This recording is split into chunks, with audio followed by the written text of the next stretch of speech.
How's it going, guys? We're back with another video. So in today's video, I'm going to be showing you all the things that we got at the antique store and the train store the other day. So we went over there and didn't really expect to find anything too new. It hadn't been that long since we went over there, but they had quite a few new things, as you can kind of see. So the first thing, well, these all came from the same booth in the antique store. So as you can see, all the stuff in the box was being sold as, or they were all being sold together, and it was only $12 for all the stuff that's in it. So I immediately saw this one here, and it was worth it with that, to be honest. So I'm going to show you all these. So the first one that came in the box, it's an Athearn F unit, which is an Amtrak one. I really like the paint scheme that they used on these, and it's in really good shape, actually. The only thing is missing one of the horns, but everything else is pretty good, and it works. So that's really good. And then two of these, the lifelike, I think these are GP38s, Santa Fe ones. One's a dummy, one's powered. I think this is the powered one here, and it runs as well. I had to do a little bit of work to it to get it running, but it actually runs pretty nice. Well, all the lifelike ones run really good, actually. All the ones I've ever had. And then this one is probably well, I was going to say I think this is the worst out of all of them, but this one probably is. So this is a Bachmann, and it's just a regular old pancake drive one of the ones. They're not very good, but it runs. Well, it didn't run before. It had been wired incorrectly, and one of the gears here is broken, and I don't have another one, so this is the only wheel that's driving. So there's 2 traction tires on it, I think. Yeah, it looks like there is. But it runs okay, and that one needed quite a bit of work to actually get running. And then this one here, this is a Tyco Mantua. So this one's in pretty bad shape. As you can see, it only had half of the handrails, which had mostly fallen off. The front is broken, as you can see, with the front cow catcher thing is broken off. The paint isn't that great. It was very dirty. All these have been cleaned off, though. But it does run. It didn't run really before. It was just really slow, and it wouldn't move very quickly and all that. But it runs okay now. It needs a coupler. I need to figure out how to take those coupler boxes off that they use. They're just riveted on there, so you can't really get them off that easy. And then this is the last engine. This is one of they come in a Tyco set, but this is like an AHM one, or RSO. The base was super glued on, so that was a pain to get off, because I had to get to this set of wheels. I had to replace it because the gear was really worn, and the motor would just spin, but it wouldn't do anything. So I had to replace that. I had to replace that set of wheels, and it runs pretty good. And I had to cut some of the handrails because they're already half broken off, and the stickers on all the G.I. Joe stuff were crooked, so I had to take those off, cut them, and put them back on so they're straight. And then it came with all the freight cars for the G.I. Joe set. There's the flat car there that has the decals on it that were crooked as well, so I had to take those off. The caboose, they were crooked as well, and the caboose, all the freight cars are in really good shape, to be honest. This is just a Special Forces gondola car, but they're all Tyco ones. And then it came with, I'm pretty sure these are the ones that came with the Tyco set. There's the Jeep and the tank, but the tank has no wheels on it. And then there is a Lupa-Track. I haven't actually measured out to see I haven't actually put out the track to see if it's a full loop, but I've taken a couple pieces out. And then one of the Tyco controllers. I don't have one of these style Tyco controllers, so that's kind of nice. And it actually works pretty well. I was using it earlier. And then from the same booth, they had this engine. This is a AHM U something, or an Alco Sentry. So that one, it didn't run before. Somebody had oiled the commutator on the motor, so I just had to clean that off and then just oil everything, and it runs perfectly fine. The box is in pretty bad shape, to be honest. It's faded and all that, but it was like $7, so that was really not too bad of a deal, and the engine's in really good shape.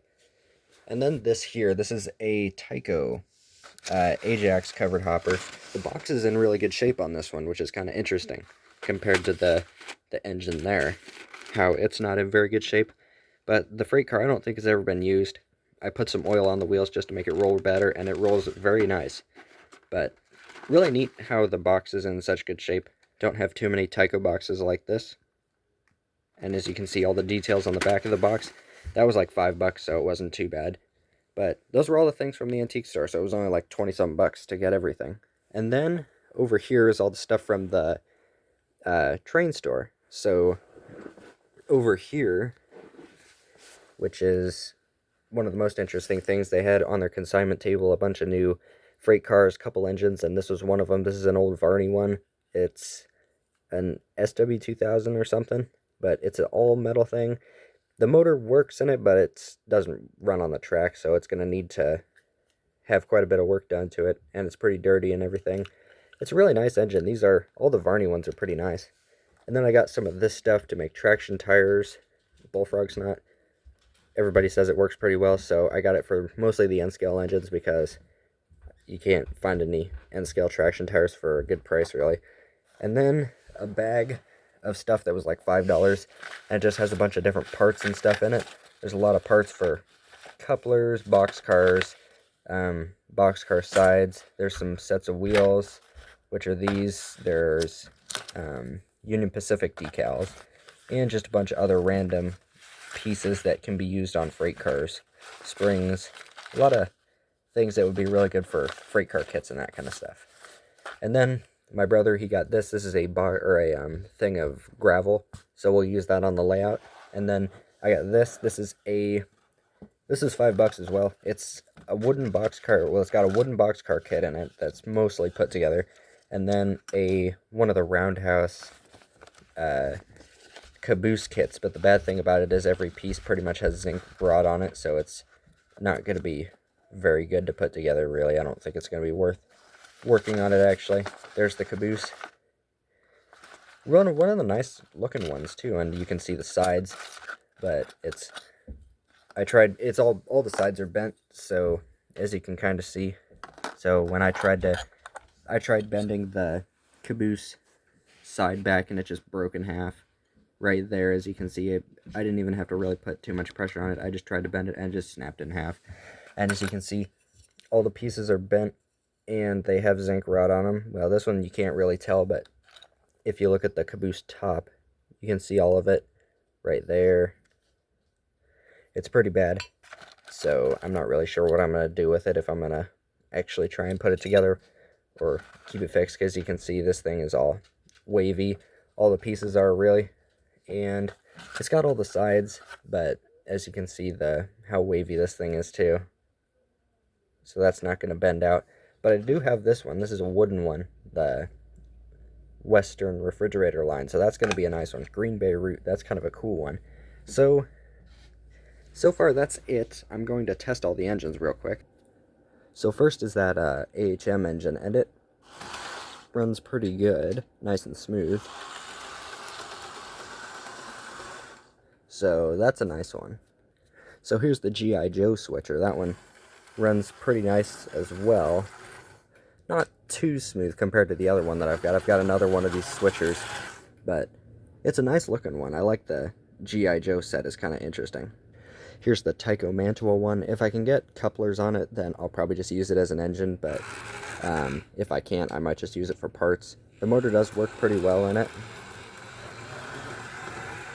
Probably have to let it run around a little bit, but it's not too bad. Just cosmetic is not very good. Here's that Bachmann Santa Fe one, and it does run. I think one of the gears might be cracked in it, so I'll have to try and fix it, or see if I can even find the cracked gear. But it's not going to be pulling too long of a train because it's only got the one wheel driving in the back. Here's the set of lifelike ones. The back one is the powered one, but it runs really nicely. I think I've got 5 of these now, 2 powered ones and 3 of the dummies, so I can have a really long train of these. I just have to get a coupler put on the front because it's missing the little clip that holds on the coupler, how it's got a little plastic clip there, and it's missing the one on the front. So those are really nice ones there. So here's the Athearn F-unit, so this is probably the nicest one out of all of them, and it runs pretty nice as well. So that one's a really nice one as well. So then the last one here is the Varney one. It's not gonna run or anything, but it'll probably move, as you can see. It's not gonna.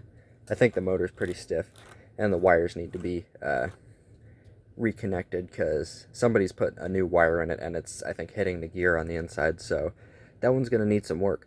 But I think that's all the stuff that we got, and hopefully this one will be at least a future project because all the other ones are pretty much running. They didn't really need too much work, so they wouldn't really make for a good video. I wouldn't think there wasn't anything really new or interesting that needed to be done with them. So I think that's going to be it for this video. So thanks for watching, and I'll see you in the next one.